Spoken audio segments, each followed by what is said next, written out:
SeaMan, Chapter 4, A Deserter and a Death. July 11th through late August, 1804. Stooping over the campfire, York scooped out a spoonful of steaming hot stew and blew on it. SeaMan sat up, his eyes begging. The delicious aroma made him drool. Two long strings of saliva hung from his mouth, one on each side.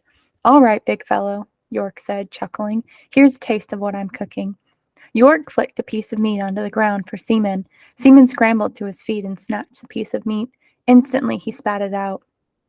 "Now you know better than to grab a piece of meat that came right out of a boiling pot," York scolded. "Weren't you watching me blow on this here spoon?"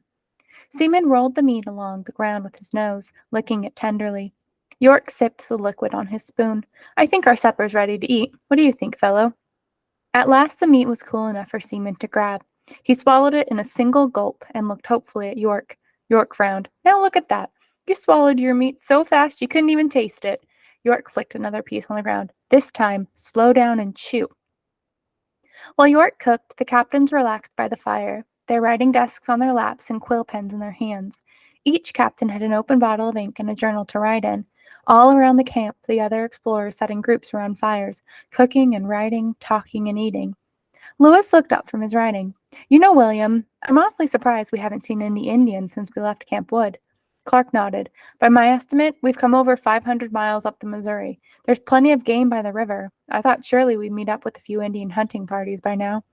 "The trip has gone so smoothly," Lewis said. He looked around the peaceful camp. "Perhaps too smoothly," Clark said. Lewis looked puzzled. "The men have gotten too relaxed," Clark explained. "Trouble never seems to come when you're prepared for it. It's when you forget to keep a watchful eye that problems develop." During that very night, a man was discovered asleep on his guard duty. That jolted the captains. Anyone could enter an unguarded camp, steal supplies and guns, even kill the soldiers. The men needed to take their responsibilities more seriously. This, after all, was a military expedition into unknown territory, not a vacation trip. Under military rules, sleeping on guard duty is such a serious offense that it can be punished by death. The sleeping guard was put on trial and sentenced to 4 whippings, 25 lashes a night. A severe punishment intended to keep future guards from making the same mistake. SeaMan's instinct was to protect each of the men, but Lewis called him to his side on the evening of the first whipping. "Sit, SeaMan," he said. "Stay." His voice was clear and firm. SeaMan sat, but he sprang to his feet when the whipping began. Lewis told SeaMan to sit again, and he kept his hand on the dog's head to remind him. Whining softly, SeaMan watched one of the men whip the guard's bare back. He could smell the guard's sweat and the blood on his back. Although the guard gasped with pain, the whipping continued. 25 lashes. When the whipping was finished, Lewis strode away from the group and SeaMan trotted beside him. Although every man in the Corps of Discovery thought of SeaMan as our dog, he was Captain Meriwether Lewis's dog first. On July 14th, SeaMan went hunting with Captain Clark and some of the men. The hunters came upon some elk near the river. The men fired, but their gunshots missed. The elk leaped into the river and started to swim away. SeaMan charged into the river and swam furiously. Clamping onto a young elk, SeaMan managed to break its neck and haul it back to shore. Clark and the men cheered as SeaMan swam toward them with the game. The expedition reached the Platte River by late July.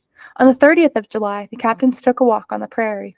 The fertile land that stretched before their eyes seemed endless, the sky enormous. A mild breeze rustled the tall grass. SeaMan romped beside the captains. He sniffed the ground and followed the scent trail left by a rabbit. When he discovered the dried remains of a moose, he nudged its stiff hide. Then he rolled over and over, rubbing the scent onto his fur. Lewis whistled, and SeaMan scrambled to his feet and ran to the captains. The long grasses tickled his whiskers as SeaMan pushed through them. Like a puppy, he leaped into the air to snap at a grasshopper. The captains laughed and ruffled the fur behind his ears. They walked until they came upon a pond. Swans were gliding across the clear water. SeaMan stood, poised and waiting for the command to dive into the water in pursuit of the swans. Instead, the captain stood as still and silent as the tree trunks. The men's eyes drank in the beauty that surrounded them. They couldn't think of words to capture how they felt. That evening, as they returned to camp, they were greeted by the smell of fresh catfish frying over the open fires. Lewis turned to Clark and clapped a weathered hand on his co-captain's shoulder. "There you are, man. That expresses it." Clark was puzzled. "Whatever are you talking about, Meriwether?" Lewis grinned. "The words we lacked on the prairie. When I smelled this fish frying, it came to me. This land is a feast for the eyes, the mind, and the belly." Clark laughed. Meriwether, you astonish me. You're as tough as buckskin on the surface, but underneath you have the soul of a poet. The amazing richness of the land continued to unfold before them. In the month of August, the expedition finally met up with a party of Indians. The Indians visited the explorers' camp on August 2nd. Using gestures, they introduced themselves. They were from a tribe known as the Otto. With hand signs as well as short English words, the captains managed to invite the Otto visitors back for a meeting the next morning. The men of the expedition dressed in their military uniforms for the meeting. Captains Lewis and Clark even put on their cocked hats. Before the Indians arrived, the men prepared the camp for company. They drove poles into the ground and draped the keelboat's sail over the poles to provide shade for the meeting. The Indians arrived about 10 in the morning. Lewis gestured for them to sit beneath the sail. SeaMan was edgy with so many strangers in the camp. He sat apart from the Indians, but he stayed nearby so he could watch both the explorers and their guests. Once the Indians were seated, the explorers lined up and marched military style, left, right, company, halt! During the drill, the Indians sat erect, watching the display. They did not speak or smile or gesture. At the end of the parade, Clark ordered the men to fire a volley. On command, the men fired their muskets. The loud noise startled the Otto braves. SeaMan sprang to his feet and stood, his body tense. After the captains gave the at ease command, they joined the Indians under the sail. Lewis took charge of the meeting, so SeaMan padded over to Clark and settled down beside him. While Lewis made a speech, Clark took notes. Some of the explorers had learned to speak a few Indian words when they had been trappers. They knew how to make the hand signs that the Plains tribes used for trading with other tribes. They did their best to interpret Lewis's English so the Indians could understand. Lewis explained that the land west of the Mississippi River belonged to the United States now. The French had sold the territory in what was called the Louisiana Purchase. Lewis likened the situation to adopting a family, and he told the Ottos they were the children of a new father. This new father was President Thomas Jefferson. Lewis said the new father wanted to have a peaceful relationship with all his children. The whites would become the Indians' trading partners, and everybody would grow rich. Lewis spoke for half an hour. He encouraged the Indians to be friendly and helpful members of their new family. He told them to be peaceful neighbors to the other Indian tribes. But he also warned that if the Ottos caused trouble, they would be sorry. He said President Jefferson was the great chief of the 17 great nations of America, and he described how powerful the United States was, with trained armies and many weapons. If the Ottos tried to fight, they would be punished as severely as the fire consumes the grass of the plains. The Indians listened politely. Then their chief stood and made a short speech. He told the captains he was glad they had come in peace. He agreed to follow Lewis's suggestions. And he said he was looking forward to gifts from his new white father. The captains gave a few small gestures to the Otto presents to the Otto visitors: metal, cloth, a little bit of ammunition, and whiskey. When the Indians stood to leave, SeaMan jumped to his feet. He stood close to Lewis's legs as the captains waved goodbye.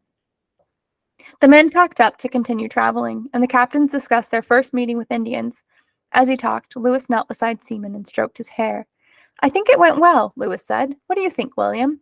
"I'm not sure how much of your speech the Ottos understood," Clark said, "but they seemed friendly enough. I think they were pleased with our gifts." As the men pushed the boats into the river, they joked and laughed like schoolboys at recess. They had finally met some Indians, and things had gone so well. Coulter peeled off his shirt and threw himself into the water. He called SeaMan to swim with him, and the two splashed around until the keelboat crew yelled for Coulter to take his pole. A few days after the meeting with the Ottos, on the 8th of August, Lewis was sitting in the cabin of the keelboat with his sample spread out around him.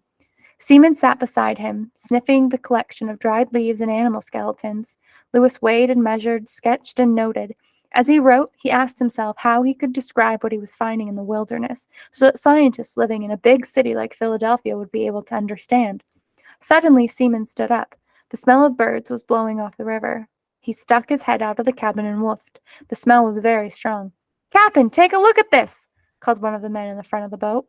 Lewis rushed to the bow of the keelboat, with SeaMan at his heels. The river had turned into a gigantic dessert. It looked like it was covered with whipped cream, all white and frothy. Actually, their boats were moving into a sea of white feathers that stretched as far as Lewis could see. 3 miles passed, and still the feathers blanketed the surface of the water 70 yards wide. Finally, a sandbar came into view. Lewis whistled, astonished. So many white pelicans stood on the sandbar that the ground beneath their feet could not be seen. The skinny, long-legged birds were poking their beaks into their feathers to clean themselves. As they preened, some of their feathers fell out and blew onto the water. As the keelboat approached the sandbar, mosquitoes swarmed thick as fog. SeaMan rubbed them out of his eyes with his paws, shaking his head to dislodge the pests. He lay down and covered his eyes and nose with his front legs. The man ran their sleeves across their faces and beat the air around them to drive off the insects. Fascinated, Lewis watched the pelicans until the keelboat rounded a bend in the river. "Come on, fellow," he said, ruffling SeaMan's fur. "It seems we have our work cut out for us. Just as I thought we were caught up with our field notes, we have a new wonder to describe for the scientists back in Philadelphia." He strode back into the boat's cabin, thinking about how he could make his words convey a picture of a sandbar coated with pelicans and a river white with their feathers. The expedition faced its first serious problems soon after the sighting of the pelicans. First, one of the privates requested permission to return to an earlier camp to get his knife, which he claimed he had left behind by accident. When the private did not return in a few days, the captains began to suspect he had deserted. They examined his bags and found he had taken all of his belongings. Quickly, they sent a party to find and capture him. 10 days later, the deserter was brought back. He confessed. Not only had he deserted, but he had also stolen a rifle and ammunition. As punishment, he had to run the gauntlet 4 times. The men lined up facing each other, and the deserter had to run between them. Each of the men whipped or beat the guilty man as he ran through the gauntlet. Although the private had been chosen to be part of the Corps of Discovery, the captains decided not to keep him in the permanent party of explorers. The following spring, when the smaller group returned home with the captain's notes and samples, the deserter would be sent back. This expedition was too dangerous and too important to take along a man who could not be trusted. Another problem developed, and this one was even worse than the private's desertion. Sergeant Charles Floyd had horrible pains in his stomach, and he could not hold down food. The pain grew worse, so Lewis made him a bed inside the cabin of the keelboat, and York helped watch over the sick man. Sweat poured off Floyd's forehead, and he clutched his stomach. SeaMan stretched out on the floor beside the sergeant's bed. When the sergeant moaned, SeaMan licked the man's face. Lewis had studied treatments for common ailments before the expedition began. He had talked with doctors about medicines to take on the trip, but none of the pills seemed to help the sergeant. Floyd's pain kept getting worse. On August 20th, Floyd died. He was 22 years old. Lewis did not know the cause of the young man's death. The captain only felt a great sadness that he was unable to cure his patient. The Corps held a funeral service for Sergeant Floyd on a hill overlooking a river. SeaMan sat quietly, watching the men's somber faces. As they said farewell to Floyd, each of the men wondered how many would die before they reached the Pacific Ocean. Perhaps not one of them would live to tell about their journey. As they prayed for Floyd, they also prayed for safe passage through the perils they would face. In Floyd's honor, the captains named the place Sergeant Floyd's Bluff. The expedition kept moving up the Missouri River, but the mood of the explorers had darkened. After the men went to sleep at night, the captains stayed up to take latitude and longitude readings. They talked as they worked. "We've had 2 major problems with our men this month, a deserter and a death," Lewis said, his face grim. SeaMan padded over to Lewis and flopped down noisily beside him. He nuzzled Lewis's hand. "Just 1 month ago, everything seemed perfect. What will go wrong next?" Clark stared at the sky. "We're coming into Sioux territory, Meriwether. We only had 50 men, and now one of our sergeants is dead. I'm worried. The Sioux are a powerful collection of tribes. I've heard trappers say the other Indian tribes are terrified of them." Clark frowned and stood up. "I guess there's no point in guessing how the Sioux will greet our Corps of Discovery. We're sure to run into them soon. Then we'll find out."